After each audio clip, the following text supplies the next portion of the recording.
सरकार की एक ऐसी योजना जिसके अंतर्गत महिलाओं को साल में 12,000, महीने में 1,000 रुपये की आर्थिक सहायता की राशि प्रदान की जाएगी। इस योजना में भाग लेने के लिए कौन कौन से डॉक्यूमेंट्स लगने वाले हैं, फॉर्म ऑफलाइन जमा होगा, ऑनलाइन जमा होगा, कहाँ पे ले जाकर फॉर्म को जमा करना है, इन सब के बारे में डिटेल में बात करने वाले हैं। इसलिए इस वीडियो को अभी लाइक कर दीजिए और चैनल पे पहली बार आए हो तो सब्सक्राइब करके बेल आइकन को प्रेस कर लीजिए और बाकी दोस्तों को भी शेयर कर दीजिए ताकि इसका बेनिफिट सबको मिल सके। तो चलिए दोस्तों वीडियो को स्टार्ट करते हैं। डिस्क्रिप्शन में आपको एक लिंक मिलेगा, उस पर जैसे आप क्लिक करोगे डायरेक्टली आप यहाँ पे आ जाओगे। यहाँ पे आ जाने के बाद में सबसे पहले दोस्तों इस योजना के बारे में हम कुछ जानकारी आप सभी को दे देते हैं। जैसे कि यहाँ पे दोस्तों आप सभी लोग देख सकते हो, सबसे पहले इंटरफेस पे यहाँ पे देखने को मिल रहा है 12,000 रुपये प्रति वर्ष वित्तीय सहायता विवाहित महिलाओं को दी जाएगी। इस योजना में दोस्तों समाज में महिलाओं के प्रति भेदभाव, असमानता एवं जागरूकता की कमी को दूर करने के लिए भारत सरकार की तरफ से इस योजना को लॉन्च किया गया है, जिसके अंतर्गत महिलाओं को 1,000 रुपये प्रति माह का जो अनुदान है दिया जाएगा। साथ में हम बात करते हैं कि इस आवेदन में भाग लेने के लिए आपके पास में कुछ आवश्यक दस्तावेज होना जरूरी है, जैसे कि आधार कार्ड और साथ में उस आधार कार्ड में मोबाइल नंबर लगा होना जरूरी है। साथ में आवेदन के पहले कुछ पूर्व तैयारियां आपसे बताई जा रही हैं। कौन कौन सी वो तैयारियां हैं सबसे पहले उसको आप जान लीजिए।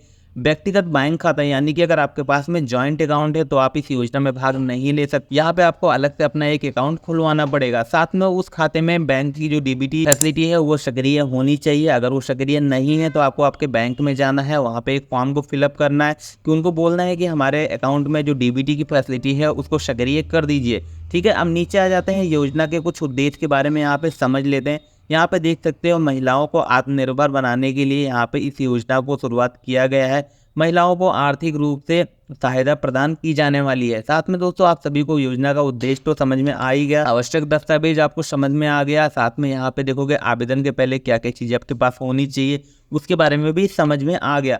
अब बात कर लेते हैं कि आवेदन की प्रक्रिया इसमें क्या रहने वाली है। यहाँ पर दोस्तों देखोगे एक ऑप्शन मिलेगा आवेदन पत्र का, जैसे आप इस पर क्लिक करोगे तो ये वाला फॉर्म आप सभी के सामने ओपन हो जाएगा। एक चीज मैं दोस्तों आपको बता दूं, इस योजना में भाग लेने के लिए आपको ऑफलाइन ही फॉर्म को भरना होगा, ऑनलाइन प्रक्रिया इसकी स्टार्ट नहीं की गई है। तो सबसे पहले देखोगे दोस्तों यहाँ पे देखोगे आवेदन का स्थान और साथ में दिनांक को आपको डाल लेना होगा। उसके बाद में जो लाभार्थी महिला है उनका फोटो आपको यहाँ पे लगा लेना होगा। ठीक है, अब यहाँ पे एक एक करके मैं आपको डिटेल में बताता हूँ कौन सी जगह पे क्या फिलअप करना है, इसलिए आप इस वीडियो को बहुत ही ध्यान से देखिएगा। ठीक है, अब यहाँ पे दोस्तों आप सब लोग देख सकते हो, सबसे पहले यहाँ पे आवेदिका का प्रकार पूछा जा रहा है। तो यहाँ पे किस तरीके की महिला जो है आवेदन कर सकती हैं, विवाहित महिला है या फिर विधवा है या फिर परिपक्वता है या फिर तलाकशुदा है। ठीक है, इनमें से कोई भी है तो इस योजना में आवेदन कर सकते हैं। उसके बाद में देखोगे आवेदिका का नाम यहाँ पे पूछा जा रहा है, जो उनके आधार कार्ड में होगा इसी के अनुसार यहाँ पे आपको डालना है। उसके बाद में उनके पति का नाम यहाँ पे डाल देना होगा। उसके बाद यहाँ पे इनके पिता का नाम डाल देना है। उसके बाद आवेदिका है जो उनका जन्म तिथि वो यहाँ पे डाल देना होगा। उसके बाद में जन्म तिथि को वेरीफाई करने के लिए, प्रमाणित करने के लिए आपके पास में कौन सा दस्तावेज है उस पर आपको क्लिक करना है। जैसे जन्म प्रमाण पत्र है आपके पास, या फिर पैन कार्ड है, या फिर मतदाता परिचय पत्र है, या फिर आपके पास में हाई स्कूल की मार्कशीट है या ड्राइविंग लाइसेंस है। जो भी आपके पास है आप अपने हिसाब से इसको सेलेक्ट कर लीजिएगा। उसके बाद में आवेदनकर्ता की जाति यहाँ से पूछी जा रही है, तो यहाँ पे आप जाति को डाल दीजिएगा।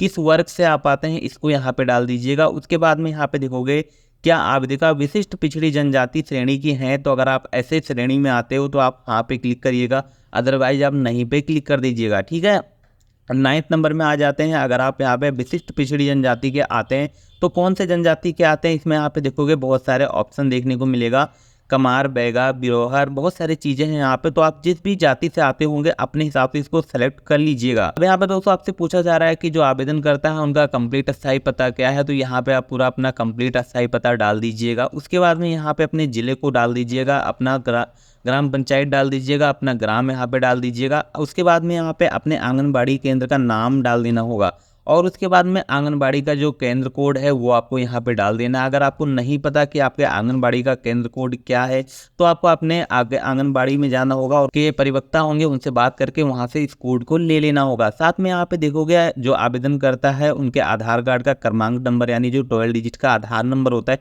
यहाँ पे आपको डालना होगा। उसके बाद में आवेदनकर्ता के पति का आधार कार्ड का जो नंबर है यहाँ पे आपको डाल देना है। अगर कोई महिला विधवा है या फिर वो तलाकशुदा है तो यहाँ पे आप इसको क्लिक कर सकते हो। ठीक है। उसके बाद में यहाँ पे आप सभी को आपका मोबाइल नंबर डाल देना होगा। अगर दूसरा मोबाइल नंबर है तो डालिएगा, अदरवाइज इसको छोड़ दीजिएगा। तो उसके बाद में आवेदनकर्ता का पैन कार्ड आपको यहाँ पे लगा देना होगा, राशन कार्ड लगा देना है। राशन कार्ड पे मुखिया का नाम जो है आप इसको यहाँ पे डाल देना होगा। उसके बाद में जो आवेदन करता है उनके पति का पैन कार्ड अगर आपके पास में है तो डाल दीजिए, अदरवाइज इसको आप छोड़ दीजिएगा। उसके बाद में यहाँ पे आपसे कुछ क्वेश्चन पूछे जा रहे हैं जिसको आप यहाँ पे पढ़ लीजिएगा, उसके बाद में इसका जवाब दीजिएगा। यहाँ पे 16 नंबर में आपसे पूछा जा रहा है क्या कोई आपके परिवार में ऐसा है जो कि राज्य सरकार या फिर केंद्र सरकार के किसी भी संविदा या फिर गैर संविदा पदों पे काम कार्यरत है। अगर है तो हाँ पे क्लिक करिएगा, अदरवाइज आप नहीं पे क्लिक कर सकते हो। ठीक है। 7 नंबर पे आप आ जाओगे। आपसे पूछा जा रहा है क्या आपके घर में ऐसा कोई व्यक्ति है जो मंथली पेंशन ले रहा है, तो अगर ले रहा है तो हाँ पे करिएगा, अदरवाइज नहीं पे क्लिक कर दीजिएगा। अगर हाँ पे आप क्लिक करोगे तो यहाँ पे कितने रुपए की राशि आपको मंथली दी जा रही है और वहाँ पे उस पेंशन का क्या नाम है उसको यहाँ पे आपको दर्शाना होगा। ठीक है। उसके बाद में यहाँ पे देखोगे आपके परिवार के बारे में और कुछ डिटेल यहाँ पे पूछा जा रहा है, जैसे कि आपके परिवार में ऐसा कोई व्यक्ति तो नहीं है जो कि भूतपूर्व सांसद, विधायक या फिर किसी भी पॉलिटिक्स में उसने भाग लिया हो। अगर लिया है तो हाँ पे क्लिक करिएगा, नहीं लिया है तो आप नहीं पे क्लिक कर सकते हो। ठीक है। उसके बाद 19 नंबर वाले ऑप्शन पे आ जाते हैं। यहाँ पे देखोगे आपसे पूछा जा रहा है क्या जो आवेदक करता है वो आयकर दाता है, यानी कि वो इनकम टैक्स पे करते हैं कि नहीं करते हैं। अगर पे करते हैं तो हाँ पे करिएगा, नहीं करते हैं तो नहीं पे करिएगा। अगर हाँ करते हैं तो वहाँ पे और बहुत सारी डिटेल आपको देनी पड़ेगी, जिससे कि किस बैंक अकाउंट से वो सारी चीज़ें कट रही हैं। ठीक है।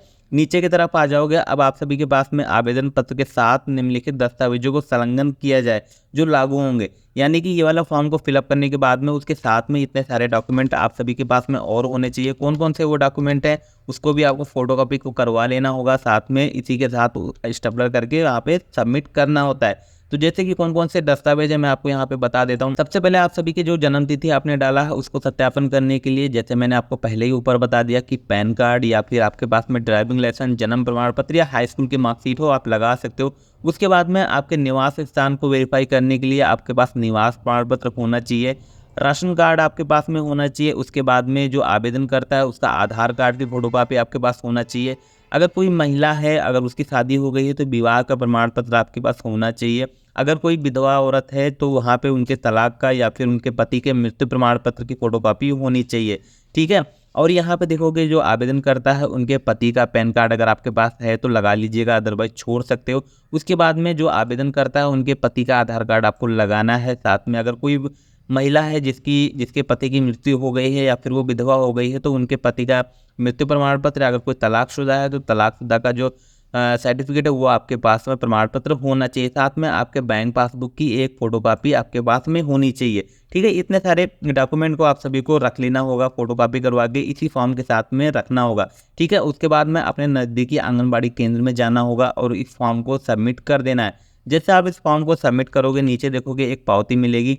ये वाली पावती वो आपके जो आंगनबाड़ी केंद्र के संचालक होंगे वो आपको फिलअप करके ये वाला जो पावती रसीद आपको दे देंगे। बिना पावती रसीद लिए आप सभी को वापस नहीं आना है, क्योंकि इसी पावती रसीद के माध्यम से आपके इस आवेदन का स्टेटस को चेक होगा। ठीक है। ये प्रक्रिया मैंने आपको बता दी आवेदन करने का। अब बात करते हैं कि अगर आप ये आवेदन कर चुके हो तो इसका स्टेटस आपको कैसे जानने को मिलेगा। उसके लिए आपको वापस इसी वाले वेबसाइट पे आ जाना होगा और यहाँ पे देखोगे आवेदन की स्थिति का एक ऑप्शन देखने को मिल रहा है। सिंपल आपको इसी पे क्लिक कर देना है। जैसे आप इस पर क्लिक करते हो तो यहाँ पे आप सभी के सामने एक नया पेज ओपन होके आ जाएगा, जहाँ पे दोस्तों आप सभी लोग 3 तरीके से अपने नाम को फाइंड आउट कर सकते हो। जैसे कि यहाँ पे देखो लाभार्थी क्रमांक, अगर आपके पास बेनिफिशियरी कोड है तो आप यहाँ पे डालिएगा, नहीं तो आप अपने मोबाइल नंबर या फिर आधार नंबर के माध्यम से इसको ट्रैक कर सकते हो कि आपका जो आवेदन है वो कहाँ पे पहुँचा, अभी अप्रूव हुआ या फिर रिजेक्ट हो गया। ठीक है। अगर आप सभी का जो ये आवेदन है सक्सेसफुली अप्रूव हो जाता है तो आपको अपने सूची में नाम कैसे दिखेगा, यहाँ पे देखोगे अंतिम सूची का ऑप्शन देखने को मिलेगा, इस पर आपको क्लिक करना है। उसके बाद में यहाँ पे अपने डिटेल को, जैसे आपका जिला, क्षेत्र, आपका ब्लॉक और उसके बाद में परियोजना, सेक्टर, आपका गांव, आंगनबाड़ी केंद्र, ये सारी चीज़ों को जैसे आप सेलेक्ट करोगे उसके बाद में अगर ये आपका जो योजना में नाम आ जाएगा तो आप सभी को ये नाम यहाँ पे देखने को मिल जाएगा। तो दोस्तों इस तरीके से महतारी बंधन योजना में अगर आप सभी को आवेदन करना है तो पूरी प्रक्रिया मैंने आपको डिटेल में बता दी। आवेदन करने के लिए बस इतना ही प्रोसेस करना होता है। फिलहाल इस वीडियो में यही इन्फॉर्मेशन थी जो आप सभी को देनी थी। आशा करता हूँ जानकारी अच्छी लगी होगी, तो वीडियो को लाइक कर दीजिएगा, चैनल को सब्सक्राइब करके बेल आइकन को प्रेस कर दीजिएगा, बाकी दोस्तों को भी शेयर कर दीजिएगा। तो मैं मिलता हूँ आपको किसी नेक्स्ट वीडियो में, तब तक के लिए जय हिंद, बाय बाय।